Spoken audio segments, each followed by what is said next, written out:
First, let us understand or know the ruling regarding tattoos.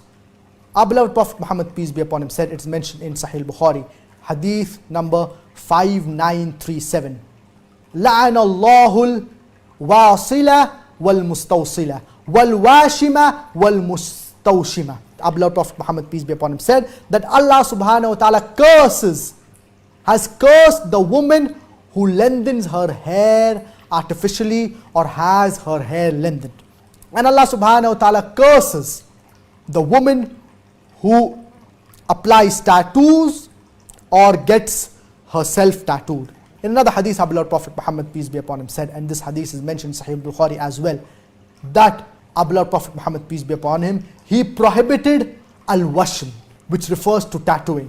From these two hadiths of our beloved Prophet Muhammad, peace be upon him, we understand that applying tattoos, it is haram, and this refers to permanent tattoos. If a person wants to apply henna, there is no problem, but applying tattoos, permanent tattoos, it is prohibited, it is haram in Islam.